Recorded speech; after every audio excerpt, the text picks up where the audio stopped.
तो नमस्कार दोस्तों, स्वागत है आपका हमारे यूट्यूब चैनल एचआर बंधु में। मैं हूं आपका दोस्त खुशहाल शर्मा। हमने कुछ दिन पहले ग्रेच्युटी एक्ट के ऊपर एक वीडियो बनाया था जिसमें हमने बहुत सारे पॉइंट्स कवर किए थे employ, employer and legal advisory के पर्पज से। अवेयरनेस के पर्पज से हमने ये ट्राई किया है कि हमने उनके से कुछ क्वेश्चंस लिए कि क्या क्या क्वेश्चंस आपके हैं, आप मेरे को दे दो, मैं उनको कॉमनली एड्रेस करूँगा और उस पर वीडियो बनाऊँगा। तो उस वीडियो को काफ़ी व्यूज़ आए थे, उसके लिए बहुत बहुत धन्यवाद। और आपके प्यार से हमें मोटिवेशन मिलता है। तो चलिए आज के वीडियो की शुरुआत करते हैं। तो इसमें हमारा पहला क्वेश्चन है, व्हाट इज़ द ग्रेच्युटी। तो ग्रेच्युटी एक ऐसा मॉनेटरी अमाउंट सपोर्ट है जो कि एक एम्प्लॉय को 5 साल एक सर्विस में स्पेंड करने के बाद मिलता है। ये कि उसको बस एक जस्ट फाइनेंशियल सपोर्ट करने के लिए एक लॉ बनाया गया है जिसमें एम्प्लॉय अगर 5 साल के बाद जॉब छोड़ता है तो उसको कुछ अमाउंट इस तरह से अवार्ड के थ्रू दिया जाता है, या एक एक्ट के बाउंडेशन है और उसमें दिया जाता है ताकि उसको कुछ फाइनेंशियली सपोर्ट रहे। तो उस अमाउंट से या तो वो अपने फैमिली की रिक्वायरमेंट्स फुलफिल कर सकता है, कुछ अपना छोटा मोटा बिजनेस स्टार्ट कर सकते हैं, या फिर अपनी फाइनेंशियल रिक्वायरमेंट्स को फुलफिल कर सकते हैं। सेकंड क्वेश्चन है, what are the organisation for which payment of gratuity act is applicable. Payment of gratuity act in 1972, ये एक्ट का ईयर है जिस समय एक्ट को नोटिफाई किया गया था, और 1973 उस समय रूल नोटिफाई किए गए थे। Apply to all shop and establishment having 10 or more employee on any day during the preceding 12 months। Applicability के बारे में सेकंड क्वेश्चन पूछा गया है जिसमें कौन कौन सी कंपनी के अंदर ग्रेच्युटी एक्ट अप्लाई होते हैं। तो बेसिकली ग्रेच्युटी एक्ट अप्लाई होता है उन कंपनीज में जहां पर किसी भी साल में, मेरे वर्ड को ध्यान देना, किसी भी साल में अगर कंपनी में 10 से ज़्यादा एम्प्लॉय वर्क कर रहे हैं तो वहां पर ग्रेच्युटी एक्ट एप्लीकेबल होगा। और इसका मतलब अगर किसी भी साल के किसी भी दिन अगर आपकी कंपनी में 10 या 10 से ज़्यादा एम्प्लॉय होते हैं तो आपके ऊपर ग्रेच्युटी एक्ट एप्लीकेबल हो जाता है, और आपको इस रूल रेगुलेशन को अपने factory, shop and establishment, corporate office या किसी भी सीजनल बिजनेस में एप्लीकेबल करना होगा। वो एम्प्लॉय 5 साल से ज़्यादा काम करता है तो उसको आपको ग्रेच्युटी पे करना होगा। थर्ड क्वेश्चन है, when are the employees eligible for gratuity. तो ये जर्नल सी बात है कि भैया 5 साल कंप्लीट करोगे तो मेरे यहाँ ग्रेच्युटी एप्लीकेबल होगी। 5 साल अगर एक किसी सर्विस को हो जाते हैं जॉब करते हुए किसी एम्प्लॉय को, तो वो ग्रेच्युटी में एप्लीकेबल होगा, उसको ग्रेच्युटी मिलेगी। फोर्थ क्वेश्चन हमारा आया था कि when is gratuity payable. an organization is liable to pay gratuity to unemployed। होता क्या है कि कुछ कंपनीज क्या करती है, अपने एम्प्लॉय को 2 साल, 3 साल, 4 साल में ही टर्मिनेट कर देती है, रिजाइन दे देती है, या उसके किसी भी केस में निकाल देती है ग्रेच्युटी बचाने के लिए।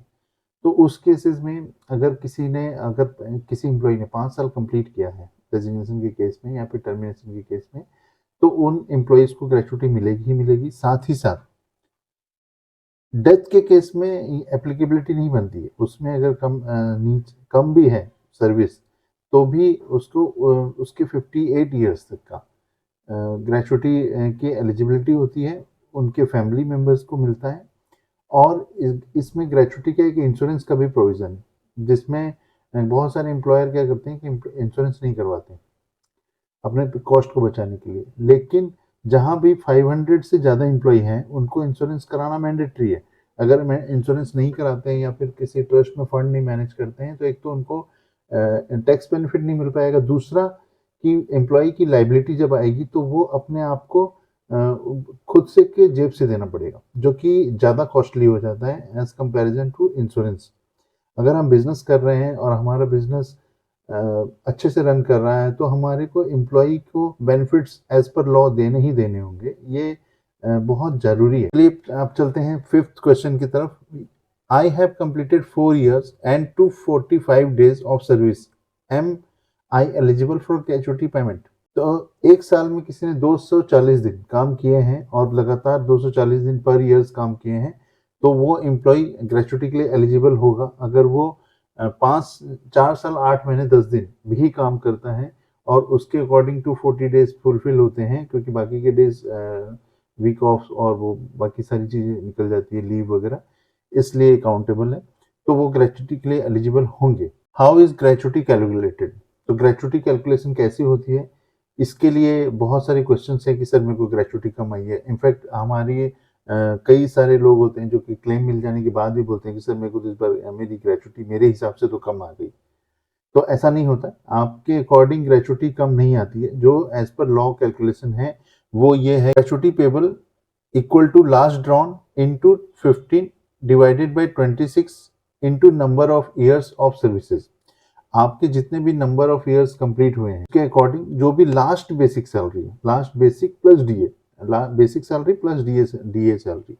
तो आप जैसे सपोज करो कि किसी एम्प्लॉय को 1 लाख रुपया बेसिक सैलरी है, डीए और बेसिक मिला करके, और उसने 10 साल अपना काम कर लिया, तो उसके हिसाब से क्या आएगा कि gratuity payable equal to 1 lakh into 15 divided by 26 into number of complete 10। तो जो भी अमाउंट आएगा वो उसका ग्रेचुटी अमाउंट बन जाएगा। लेकिन कई बार क्वेश्चन आते हैं कि भाई 7 number, what is the maximum amount of gratuity that can be paid to an employee. तो the amount of gratuity payable to an employee shall not exceed 20 lakh. 20 lakh जो है ये नॉन टैक्सेबल है। इसमें लिमिट बनाई गई है कि 20 लाख से ज़्यादा का अगर ग्रेचुटी बनता है तो कंपनी 20 लाख तक ही देगी, क्योंकि हायर सैलरी में बहुत सारे केसेस में मैक्सिमम ग्रेचुटी अमाउंट बन जाते हैं। तो उस केस में कंपनी 20 लाख तक के ग्रेचुटी अमाउंट को पे करने के लिए लायबल है। उससे ज़्यादा अगर होता है तो कंपनी नहीं भी देती है तो चलता है, लेकिन जनरली जो कंपनी 20 लाख की ग्रेचुटी देगी वो मैक्सिमम भी दे देती है।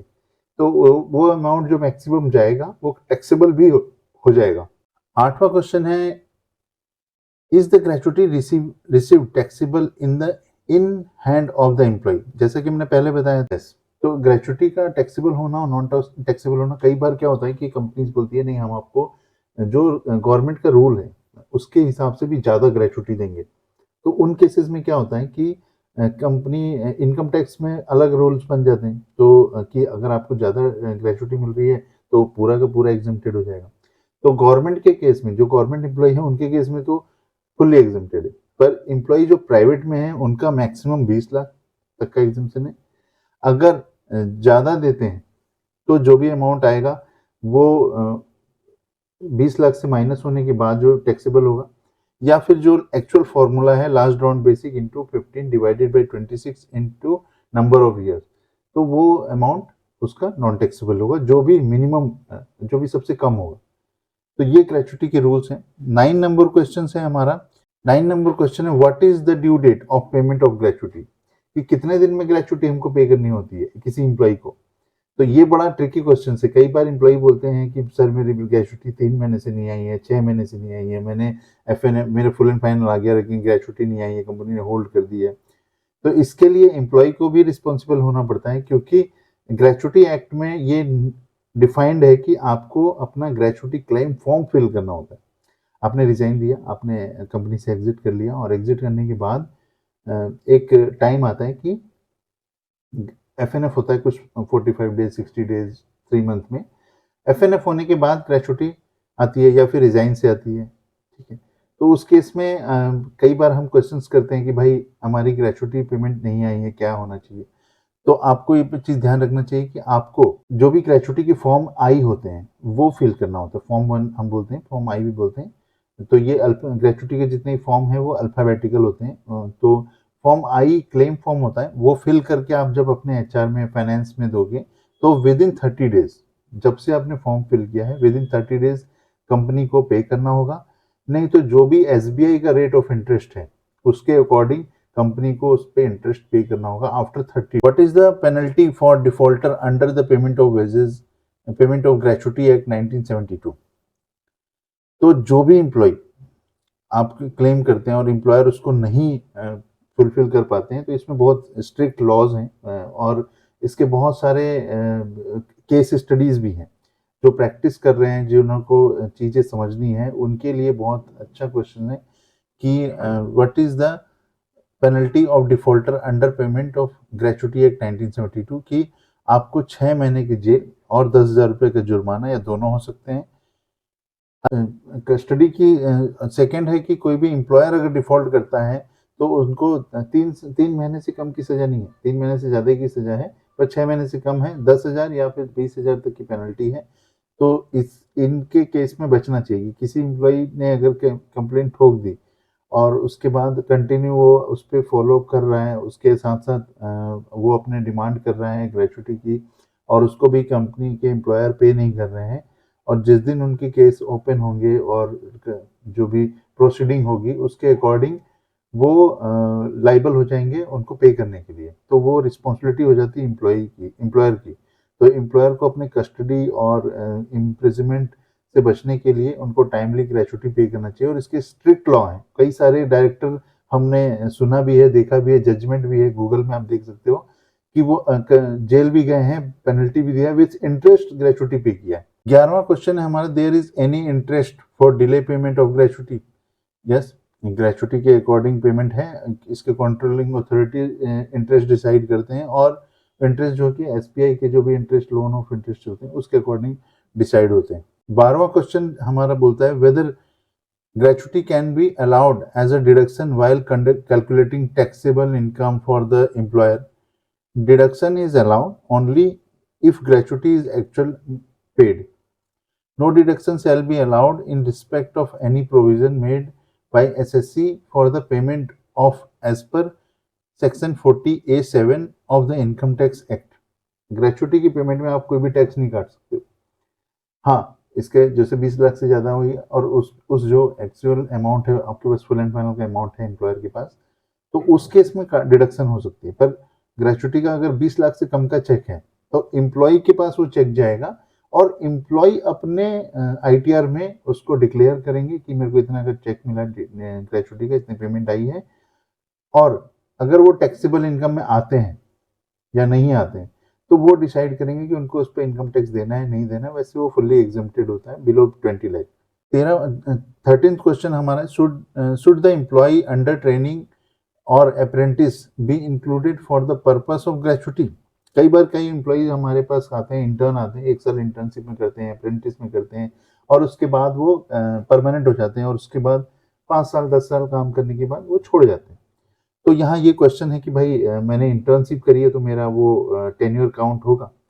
नहीं, इंटर्नशिप में वो टेन्योर काउंट नहीं होता है। अगर आप ट्रेनी हो, आप अप्रेंटिस हो, आपने 5 साल तक कंटिन्यू उस पर काम कर रहे हो, तो उस केस में आपको अप्रेंटिस में भी ग्रेचुटी का प्रोविज़न है, आपको मिलेगा।